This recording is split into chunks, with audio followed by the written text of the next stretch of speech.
बिस्मिल्लाहिर्रहमानिर्रहीम। इय्याक नअबुदु व इय्याक नस्तईन।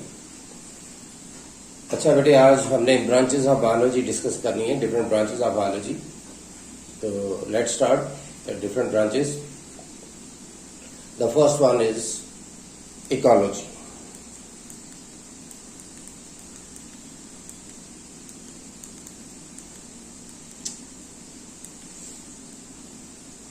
The first is ecology. Ecology किससे बोलते हैं?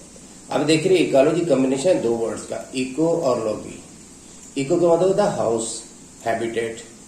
तो ecology actually the study of relationship between the organism and it's environment. Organism और उसके इन्वायरमेंट के दरमियान जो रिलेशनशिप की स्टडी है उसे हम इकोलॉजी बोलते हैं। यानी हम किसी भी इन्वायरमेंट का इम्पैक्ट जो है जब किसी दूसरे ऑर्गेनिज्म के ऊपर स्टडी कर रहे होते हैं तो उसकी इकोलॉजी स्टडी कर रहे होते हैं। ठीक है, तो ecology, eco means house, habitat. तो it's a branch of biology in which we study the relationship between the organism and its environment. Actually we study the impact of the environment on the organism.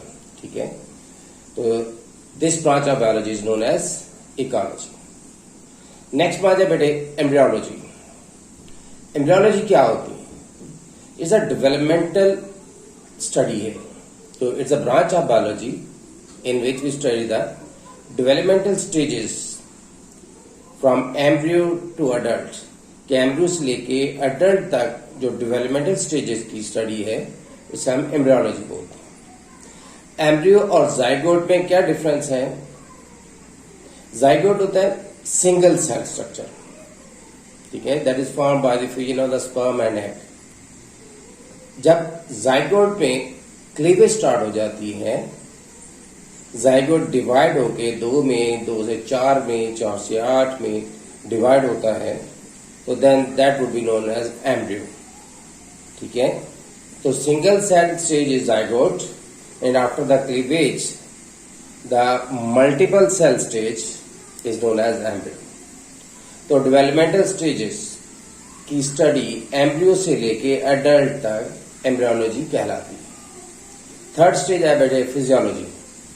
Physiology is a branch of biology in which we study the function of the organism, function of the different parts of the organism. के मुख्तलिफ organism के मुख्तलिफ organs की function की जो study है उसे हम फिजियोलॉजी बोलते हैं। ठीक है, मॉर्फोलॉजी, मॉर्फोलॉजी कैसे बोलते हैं? मॉर्फ, फॉर्म एंड स्ट्रक्चर की स्टडी। तो it is the branch of biology in which we study the form and structure, उसे हम मॉर्फोलॉजी कहते हैं। मॉर्फोलॉजी में भी द इंटरनल और एक्सटर्नल। अगर उसके जनरल स्ट्रक्चर, उसकी फॉर्म को स्टडी करेंगे तो वो मॉर्फोलॉजी कहलाएगी। एक्सटर्नल मॉर्फोलॉजी के बाहर से हमें कैसा दिखता है, तो मतलब लीफ है तो ऑब्लॉन्ग है या डेंटिकल है या राउंड है। ठीक है, ये उसकी morphology, external morphology. Internal morphology क्या है? Gross structure, internal gross structure की जो स्टडी है, इंटरनल स्ट्रक्चर्स की स्टडी, उसे हम इंटरनल मॉर्फोलॉजी या एनाटॉमी बोलते हैं। ठीक है, next branch is paleontology. Paleontology is a branch of biology in which we study the fossils. ये हम एवोल्यूशनरी हिस्ट्री जो है वो स्टडी किया जाता है इसमें। फॉसिल की स्टडी जो है पैलेंटोलॉजी कहलाती है। ठीक है, फॉसिल्स क्या होते हैं? फॉसिल्स डेड रिमेन्स या impression of the living organism, जो कि अब एक्सटिंक्ट हो चुके हैं, उनके जो डेड रिमेन्स हैं या इंप्रेशन है जो रॉक्स के ऊपर प्रिजर्व हो गए थे, that remain bird under the rocks, उनको हम क्या बोलते हैं? फॉसिल्स। और फॉसिल की स्टडी को पैलेंटोलॉजी कहा जाता है। ठीक है, नेक्स्ट ब्रांच है बेटे जेनेटिक्स। तो जेनेटिक्स कैसे बोलते हैं? It is a branch of biology in which we study the transmission of the characters from parents to offspring, that would be known as genetics, जिसमें इनहेरिटेंस को स्टडी किया जाता है। कैरेक्टर्स जो दो तरह के, एक होता है ट्रेड्स। तो इसका मतलब ट्रेड्स की जो ट्रांसमिशन है पेरेंट्स से ऑफस्प्रिंग में, वो तो जेनेटिक्स कहलाती है। तो ट्रेड्स होते हैं वो कैरेक्टर जो कि ट्रांसफरेबल हैं, जो इनहेरिटेबल हैं पेरेंट्स से ऑफस्प्रिंग में। और वो करेक्टर्स जो कि किसी भी इंडिविजुअल के अंदर इन्वायरमेंट इंड्यूस करती है उसे हम हैबिट्स बोलते हैं। तो करेक्टर्स दो तरह के हुए, एक ट्रेड्स और एक हैबिट्स। ट्रेड्स जो है हेरिटेबल होते हैं, हैबिट्स जो है ये हेरिटेबल नहीं होती, ये इन्वायरमेंट जो है वो उस ऑर्गेनिज्म के अंदर, इंडिविजुअल के अंदर पैदा करती है। तो इन्वायरमेंटली इंड्यूस्ड करेक्टर जो हैबिट्स कहलाते हैं। ठीक है, नेक्स्ट ब्रांच है बेटे हिस्टोलॉजी। हिस्टोलॉजी क्या है? Is a microscopic study of tissues, के टिश्यूज का मतालिया जो है with the help of microscope is known as histology. Next is evolution. तो evolution is a branch of biology in which we study the progressive changes in the characteristics of the species over the time। वक्त के साथ साथ जो किसी भी species के characters में, स्ट्रक्चर में चेंजेस आती हैं, प्रोग्रेसिव चेंजेस आती हैं, उन्हें हम एवोल्यूशन बोलते हैं। जैसे नेचुरल सिलेक्शन या जेनेटिक वेरिएशन जो है वो हैंडल करती है। ठीक है, तो evolution it's a branch of biology in which we study the progressive change of the characteristics of species over the time is known as evolution. Next is zoogeography.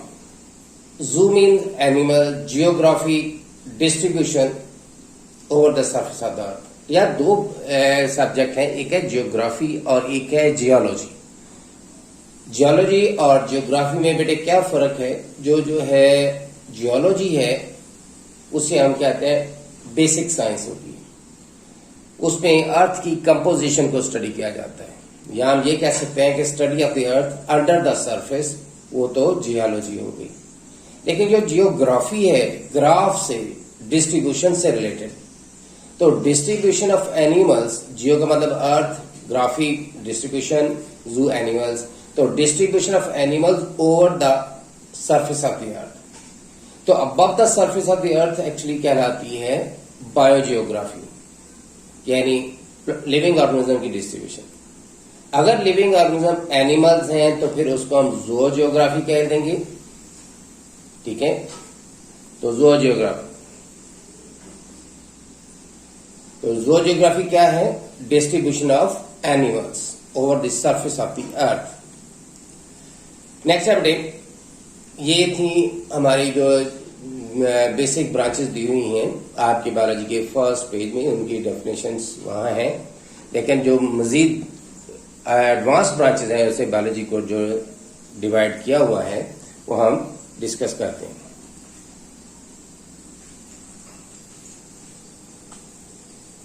अच्छा जी, ये है जी अब बेटे नेक्स्ट फर्दर जो डिवीजन्स हैं biology की। The first is molecular biology.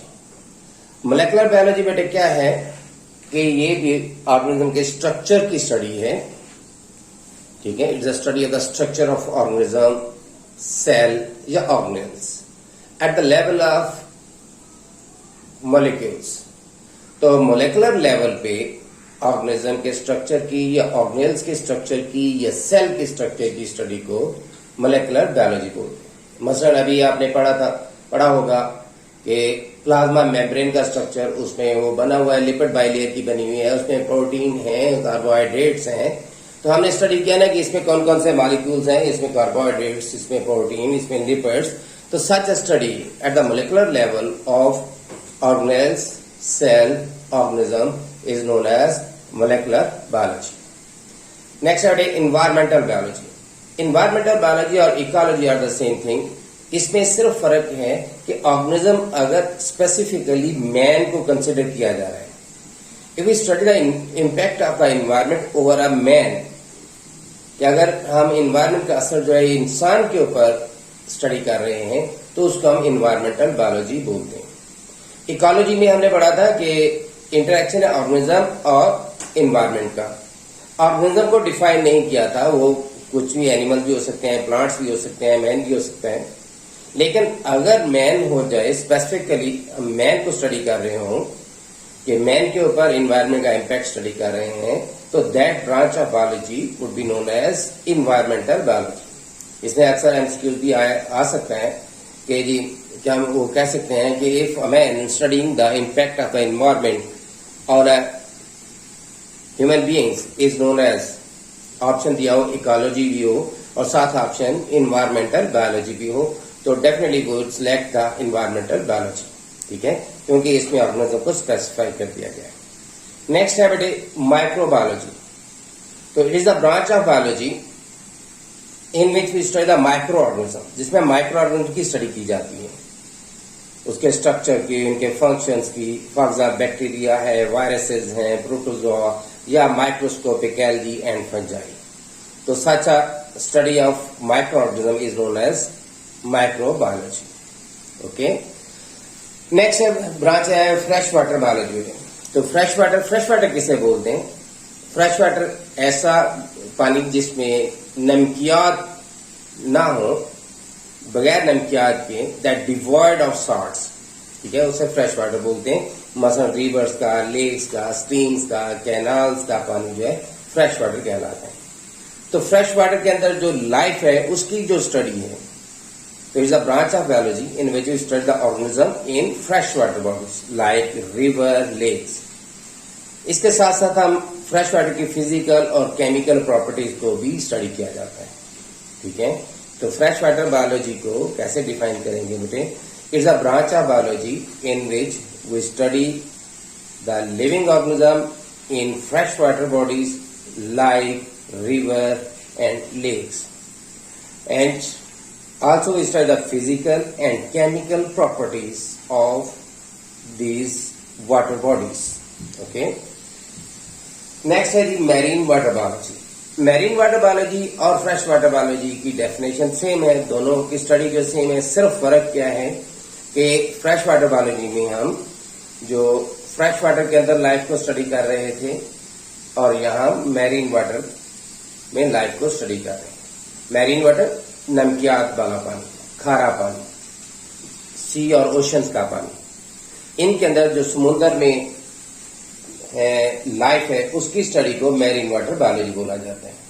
उसमें भी फिजिकल और केमिकल प्रॉपर्टीज इस पानी की भी स्टडी की जाएंगी। तो it's a branch of biology in which we study the life in marine water, for example sea and oceans, ठीक है, and it also includes the physical and chemical properties of marine water, उसे हम marine water biology बोलते हैं। Parasitology, parasitology जो branch है biology की, उसमें हम पैरासाइट की स्टडी की जाती है। पैरासाइट में हम क्या स्टडी करते हैं? पैरासाइट का स्ट्रक्चर, उसका मोड ऑफ ट्रांसमिशन, यानी एक होस्ट से दूसरे होस्ट में कैसे ट्रांसफर होता है, उसकी लाइफ हिस्ट्री कंप्लीट स्टडी, और होस्ट और पैरासाइट के दरमियान जो रिलेशनशिप है उसको भी स्टडी किया जाता है। तो parasitology it's a branch of biology in which we study the parasites. That includes the study of the structure, the study of transmission, of mode of transmission, life history, and host-parasite relationship. Clear? Next branch है बेटे human biology. Human biology means कि वो तमाम biology की वो branch जिसमें हम human को स्टडी करते हैं, मैन को स्टडी करते हैं। उसमें उसकी एनाटॉमी भी आ जाती है, फिजियोलॉजी भी आ गई, इन्वायरमेंटल बायोलॉजी भी आ गई, जेनेटिक्स भी आ गई। तो ये सारे but related to the man, human से, मैन से रिलेटेड जो साइंस है उसको हम ह्यूमन बायोलॉजी बोलते हैं, ठीक है। नेक्स्ट है बेटे social biology. The social biology में क्या करते हैं कि बायोलॉजी की वो ब्रांच है जिसमें हम ऑर्गेनिज्म का सोशल बिहेवियर और उसकी कम्युनल लाइफ जो है उसको स्टडी किया जाता है। कम्युनल लाइफ मीन्स जो कबाइल है, डिफरेंट, अगर ह्यूमन में बात करें तो डिफरेंट कबीले हैं, उनको स्टडी, उनका लिविंग जो ट्रेडिशंस है वो क्या है, किस तरह वो रहते हैं, एनिमल्स हैं वो कैसे ग्रुप्स में रहते हैं, ठीक है, तो उनका आपस में क्या बिहेवियर क्या है। तो ये जो स्टडी है एनिमल्स के सोशल बिहेवियर की और उनकी कम्युनल लाइफ की, उसे हम सोशल बायोलॉजी बोलते हैं। और लास्ट ब्रांच है बायोटेक्नोलॉजी है बेटे। It's a modern branch of biology जिसमें हम किसी लिविंग ऑर्गेनिज्म का यूज जो है स्टडी करते हैं। कहाँ? In the manufacture and the service industry. Manufacture और सर्विस इंडस्ट्री के अंदर कि कोई भी लिविंग ऑर्गेनिज्म को इस्तेमाल किया जाए for the welfare of the other living organism, for the welfare of the human beings. तो such a branch of biology is known as biotechnology, ठीक है। तो बायोटेक्नोलॉजी बेटे क्या है? It's a branch of biology in which we study the living organism for the welfare of the human beings, या कि we study the use of the living organisms in manufacture and service industry. These were the branches of biology. उम्मीद है कि आप इसे follow करेंगे, इसे तैयार करेंगे, ठीक है। कल जो है नेक्स्ट टॉपिक इंशाल्लाह लेक्चर नंबर 3 जो है वो हम अपलोड करेंगे। तो इसको दोबारा फिर मैं आपको जरा याद करवा दूं कि आप चैनल को सब्सक्राइब करें, बेल आइकन का बटन प्रेस करें, लाइक करें, ताकि आपको कंटिन्यूसली ये वीडियोस जो हैं ये मिलती रहें। जज़ाकल्लाह बेटे, अल्लाह ताला आपका हामी और नासिर। अस्सलाम वालेकुम।